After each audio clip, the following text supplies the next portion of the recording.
Quelle est la meilleure façon d'investir depuis son ordinateur avec seulement une centaine d'euros? Alors, après avoir bâti plusieurs millions d'euros, principalement dans la pierre, on me pose, vous vous en doutez, très souvent cette question. Et il est vrai qu'entre la bourse, les crypto-monnaies, les obligations, l'immobilier avec la banque, l'immobilier sans la banque, on peut, je vous l'accorde, assez vite être perdu. Alors, à titre personnel, je fais partie de cette catégorie de gens qui testent, qui fait des erreurs, qui reteste, qui refait des erreurs et qui, petit à petit, vous savez, cette culture du feedback. Aller chercher ce qui n'a pas marché, améliorer ce qui n'a pas marché pour avoir un résultat différent. Évidemment, pour faire ça, il faut avoir quelques centaines d'euros à perdre pour apprendre. Il faut aussi avoir du temps et donc s'y prendre jeune. Et c'est pour ça que dans cette vidéo, j'aimerais vous donner un condensé de ce que j'ai appris au cours des 8 dernières années après avoir investi plusieurs centaines de milliers d'euros dans quasiment tout type d'actifs que je connais, ayant comparé leurs avantages, leurs inconvénients, ce qui est bien, ce qui est moins bien. Et ici, je vous propose une grille de lecture en 5 critères principaux. Numéro 1, la difficulté d'apprentissage. C'est le temps que vous allez mettre pour vraiment maîtriser la matière, pour arriver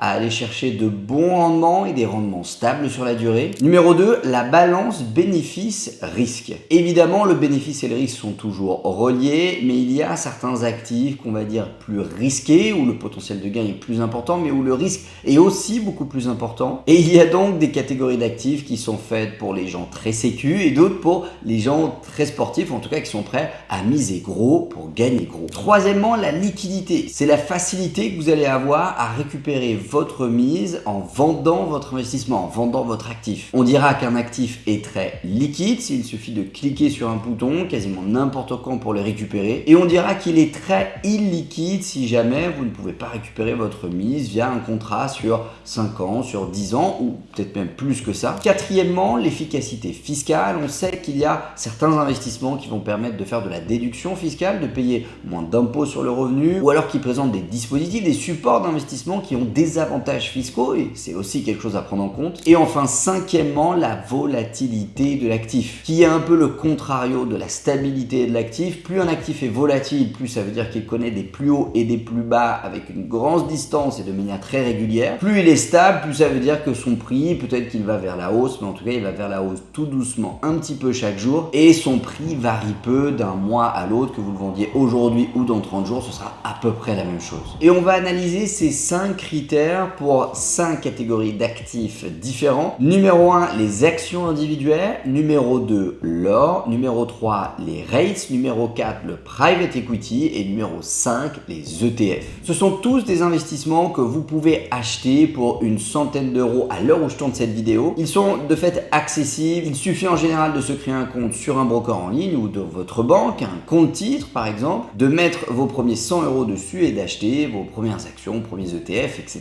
etc. Commençons tout d'abord par les actions individuelles. Comme son nom l'indique, une action est une part du capital social d'une entreprise. Et quand on parle d'actions en bourse, on parle d'actions qui ont été introduites en bourse, c'est-à-dire où le capital a été ouvert à des milliers, des centaines de milliers, des millions d'investisseurs. Donc oui, en achetant une action Air France, par exemple, vous devenez un actionnaire de l'entreprise Air France. Attention, ça ne veut pas dire qu'on va vous convier pour les assemblées générales. Ça ne veut pas dire que vous avez votre pouvoir de décision sur est-ce que l'entreprise va faire plus d'avions, moins d'avions, etc. Vous avez simplement une part du gâteau si l'entreprise monte ou si elle verse des dividendes. Parce que oui, c'est une bonne transition. Quand vous détenez une action en bourse, encore une fois, une action Air France, vous pouvez gagner de l'argent via 2 outils principaux. Numéro 1, l'augmentation de la valeur de ce que vous possédez, donc l'appréciation du capital. Vous avez acheté une action Air France à 5 euros le 1er janvier 2025, elle vaut maintenant 8 euros le 31 décembre 2025. Vous la revendez et donc vous allez générer une plus-value de 3 euros par action que vous possédez. Si vous décidez de la garder dans votre portefeuille, le plus vous allez la garder, le plus probablement elle va prendre de la valeur, mais elle peut aussi se déprécier. La somme de toutes les valeurs à jour de votre portefeuille moins toutes les valeurs d'achat, c'est bien la plus-value que vous avez générée ou qui est en attente à l'intérieur de votre compte titre. Deuxième manière de gagner de l'argent avec les actions, c'est via le versement de coupons, également appelés dividendes. À la fin d'une période fiscale, certaines entreprises décident de remercier leurs actionnaires en leur versant une part du bénéfice qu'elles ont réalisé. Alors évidemment, si l'entreprise Air France réalise 500 millions d'euros de bénéfices, elle ne va pas verser 500 millions d'euros de bénéfices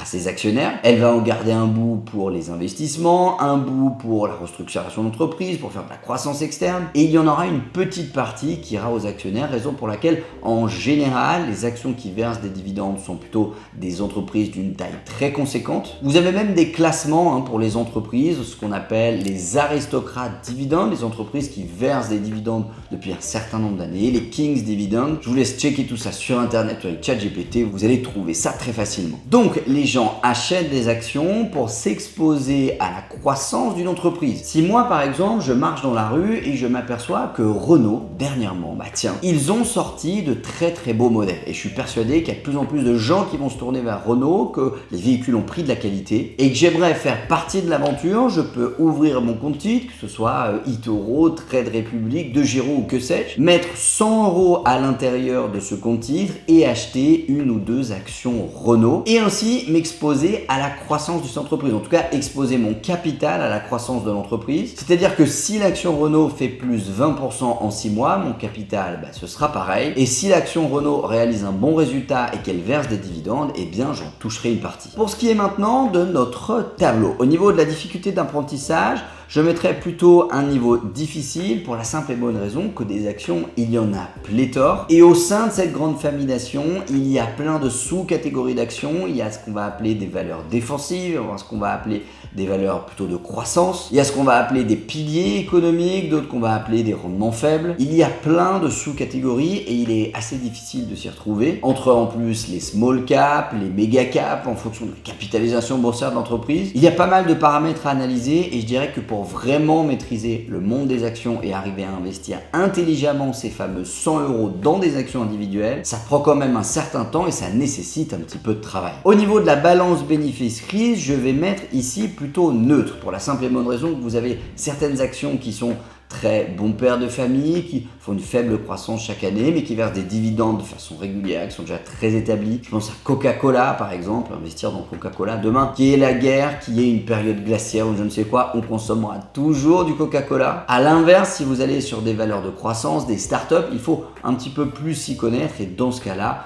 ça demande du coup une exposition au risque plus importante. Troisièmement, pour ce qui est de la liquidité, on va mettre qu'elle est ici très élevée. Pour récupérer votre mise, si vous avez investi 100 € chez Renault, comme on l'a évoqué précédemment, il suffit de vous connecter sur votre broker, de cliquer sur un bouton et quasiment instantanément, vous allez récupérer vos 100 €. Enfin, vos 100 € additionnés de la plus-value si l'action a pris de la valeur ou soustrait de la moins-value si l'action a perdu de la valeur. Au niveau de l'efficacité fiscale, je mettrai ici qu'elle est plutôt moyenne et notamment grâce à un dispositif qu'on appelle un PEA, plan d'épargne en action, qui est une enveloppe fiscale, un petit peu comme un compte titre que vous pourriez faire sur, encore une fois, eToro, Trade Republic, De Giro, etc. Cette enveloppe fiscale, vous allez la faire au sein d'une banque et c'est en fait la France qui va vous exonérer d'impôts sur vos gains si vous achetez des entreprises française. Vous voyez la logique de M. Macron, plus vous allez investir dans l'économie, plus elle va partir vers la hausse et la bourse française sera forte. Raison pour laquelle, pour vous inciter à le faire et à acheter du Renault, du Air France, du Schneider Electric ou encore du LVMH, eh bien au lieu de payer la fameuse flat tax de 30% sur vos gains, elle va être divisée, vous ne paierez pas la part qui relève des impôts grâce au dispositif du PEA. Enfin maintenant, au niveau de la volatilité, je mettrais qu'elle est quand même plutôt importante. De manière générale, les actions individuelles sont plutôt un support réputé pour être assez volatile, avoir des hauts, des bas, des hauts, des bas et sur des intervalles très très courts. Alors oui, il y a certaines actions qui sont plutôt très stables, qu'on appellera très bons pères de famille, mais de manière générale, c'est quand même moins stable que les autres catégories d'actions que je vais vous présenter. Passons maintenant à l'actif numéro 2 que vous pouvez acheter, le très célèbre, le fameux l'or. L'or, quand vous avez 100 € d'empoche, vous pouvez en acheter de plusieurs façons. Vous pouvez tout à fait acheter de l'or directement dans une bijouterie, un revendeur d'or. Vous pouvez placer votre argent dans des banques spécialisées dans l'investissement dans l'or. C'est quelque chose qui se fait très très bien en Suisse par exemple. Mais vous pouvez aussi vous connecter sur votre broker et aller investir dans de l'or directement en quelques clics sur internet. L'or va vous rapporter de l'argent, cette fois-ci non pas sous forme de dividende puisqu'elle n'existe pas, mais bien via l'appréciation de la valeur d'une once d'or. d'or, qui est l'unité de mesure quantitative pour l'or et qui va évoluer en fonction des marchés financiers, etc. En général, les gens investissent dans l'or car c'est une valeur refuge, c'est-à-dire que même en temps de guerre, en temps de récession, en temps où les monnaies, le dollar, l'euro, le yen, etc., vont être un petit peu chahutées parce que politique, parce que conflit socio-économique, parce que social, eh bien l'or, lui, il a la réputation d'être plutôt linéaire vers la hausse dans les périodes de conflit, linéaire vers la baisse quand tout va bien. C'est vraiment quelque chose qu'on achète quand tout va mal, même s'il existe plein de méthodes pour s'exposer au marché de l'or. C'est bien souvent cette notion de stabilité et de valeur de refuge pour laquelle les investisseurs investissent dedans. Pour ce qui est de la difficulté d'apprentissage, je vais mettre plutôt facile ici puisque l'or est tout à fait une matière sur laquelle on peut s'exposer en faisant du DCA, Dollar Cost Averaging, c'est-à-dire que vous n'allez pas dire oh bah tiens je mets 100 € ici parce que l'or a monté et puis 100 € un autre jour, puis encore 100 € un autre jour. Non, vous allez programmer votre investissement sur la durée et vous dire chaque mois j'investis 100 € sur mon portefeuille en bourse et bien sur ces 100 € je mets 10 € qui s'exposent. Alors qu'il pleuve, qu'il neige, qu'il vente, et c'est ce qui va permettre de lisser mes points d'entrée. Je vais vous afficher une très belle courbe pour que vous compreniez vraiment comment ça marche. Le DCA, c'est une méthode très bon père de famille et puis très investisseur long terme pour s'exposer à n'importe quel marché. L'or en fait partie. Au niveau de la balance bénéfice-risque, je mettrais plutôt qu'il s'agit d'une valeur défensive comme on l'a vu juste avant. Au niveau de la liquidité, je mets le cas à part de si vous avez placé votre argent en achetant des lingots d'or en Suisse directement. Mais pour ce qui est de votre compte titre accessible avec 100 €, bah c'est une liquidité très élevée. Il suffit encore une fois de cliquer sur le bouton. Au niveau de l'efficacité fiscale, et bien là ici vous prendrez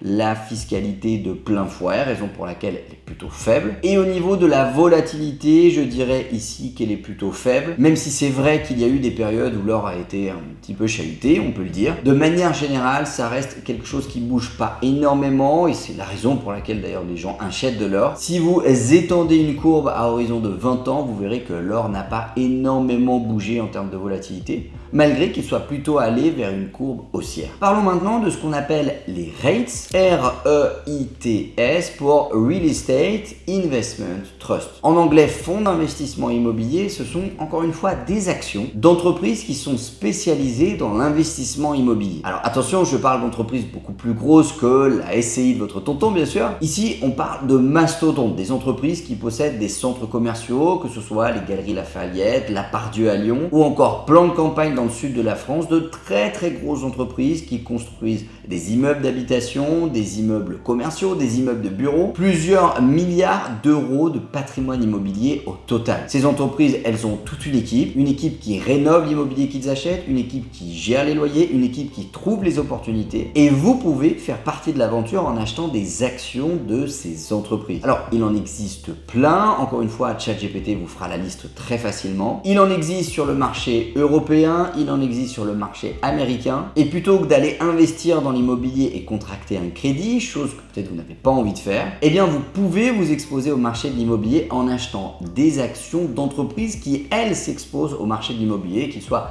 américains, asiatiques, africains ou encore européens. Les rates, en général, ce sont des actions qui vont à la fois évoluer vers la hausse, vers la baisse, comme on l'a vu, mais aussi bien souvent verser des dividendes, et régulièrement des dividendes importants, puisqu'ils vont rétribuer à leurs investisseurs une part des loyers qu'elles vont encaisser. Certaines sont spécialisées dans l'immeuble de bureau, certaines sont spécialisées dans l'habitation. Au niveau de la difficulté d'apprentissage, ici j'aurais tendance à mettre moyen, parce que on va dire que c'est pas si difficile que ça d'investir dans les rates, mais il est nécessaire malgré tout de savoir à quoi on s'expose, à quel marché, plutôt quel type d'immobilier, puisque c'est ça qui va vous permettre de formuler dans votre tête une thèse d'investissement. Si vous pensez que d'ici quelques années le télétravail ce sera 100% pour tout le monde et tout le temps, eh bien allez investir dans des rates qui sont plutôt focalisés sur l'immobilier de bureau aux États-Unis, c'est pas forcément une super idée. Raison pour laquelle il y a un phénomène d'apprentissage pour aller chercher les infos, les analyser correctement et en fonction formuler votre hypothèse d'investissement. Au niveau de la balance bénéfice sur risque, je mettrai ici plutôt quelque chose de neutre. On va dire que les rates, même si l'exposition à la plière, c'est plutôt bon père de famille, facile à faire. Ici, on est quand même sur des actions, pour certaines qui peuvent être un petit peu sportives. On va dire qu'on est sur un entre-deux, entre de l'or très bon père de famille et de l'action individuelle non rates, qui est elle un petit peu plus dynamique. En ce qui concerne la liquidité, on est ici sur une liquidité encore une fois élevée. Les rates, à l'inverse de ce qu'on va appeler en France les SCPI, Société Civile de Placement Immobilier, où vous avez une durée d'engagement minimum. Ici, absolument aucune durée. Vous mettez 100 € dessus dès aujourd'hui, vous cliquez sur un bouton de main, vous récupérez votre mise. En termes d'efficacité fiscale, je vais mettre plutôt faible puisqu'il y a assez peu de rates dans le dispositif du PEA par exemple, ce qui veut dire que vous allez vous exposer de plein fouet à la fiscalité en investissement dans ce genre de support. Et enfin, au niveau de la volatilité, on va mettre une volatilité moyenne, intermédiaire. Certains évoluent très lentement, d'autres ont de grandes variations, surtout sur le secteur du bureau ces dernières années. Il faut encore une fois bien faire ses devoirs et savoir où on met les pieds avant toute chose. Passons maintenant à la catégorie du private equity. Comme son nom l'indique, ce sont encore une fois des actions, mais des actions qui ne sont pas cotées sur les marchés financiers. Ça va de la pizzeria au coin de votre rue, en passant par l'entreprise de BTP de votre ville, jusqu'à des entreprises très connues comme Blablacar, comme Mythique, toutes celles que vous voyez passer sur l'émission Qui veut être mon associé. C'est ce qu'on appelle du private equity. Vous allez investir une certaine somme dans des entreprises qui n'ont pas encore fait leurs preuves, en tout cas qui ne sont pas au niveau d'être introduites sur les marchés financiers. Au niveau de la difficulté d'apprentissage pour faire du private equity, je dirais qu'il s'agit des supports les plus difficiles. Alors même si aujourd'hui, avec des plateformes telles que Caption par exemple, vous avez la possibilité d'investir quelques centaines d'euros dans du private equity, dans une bonne partie des cas, il faudra s'y connaître, il faudra savoir analyser la vision d'un entrepreneur, sa qualité entrepreneuriale, le projet qui est derrière, est-ce qu'il y a un marché, pas de marché. Bref, ça demande une expérience et des compétences selon moi très importantes pour vraiment arriver à faire des gains autrement qu'en faisant pile ou face comme si vous étiez au casino. Comment est-ce qu'on gagne de l'argent avec le private equity? Soit la valeur d'entreprise va augmenter et un jour vous pourrez revendre vos actions de la même façon d'une action en bourse, sauf que vous pouvez pas le faire à n'importe quel moment, soit via le versement de dividendes, ce qui est beaucoup plus rare quand on fait du private equity. Bien souvent, on rentre sur le premier ou deuxième tour de table, l'entreprise grandit et une fois qu'elle a atteint une certaine taille, on décide de sortir en revendant ses actions soit à un autre actionnaire, soit à un fonds d'investissement qui voudrait rentrer dans la danse également. C'est ce qu'on appellera un exit et c'est là que vous allez calculer votre multiple. Est-ce que vous avez fait x1, c'est-à-dire quasiment rien? Est-ce que vous avez fait x2, x3, x4, etc., etc. Au niveau de la balance bénéfice sur risque, on est ici clairement sur un investissement pour sportif qui va demander une grande maîtrise du risque et surtout d'avoir déjà pas mal de capital investi dans des choses beaucoup plus pérennes et sereines. Au niveau de la liquidité, elle est ici en général très faible. Quand vous allez investir dans une entreprise, que vous participez à un tour de table, vous ne pourrez pas dès demain appuyer sur un bouton et récupérer votre mise. Vous avez en général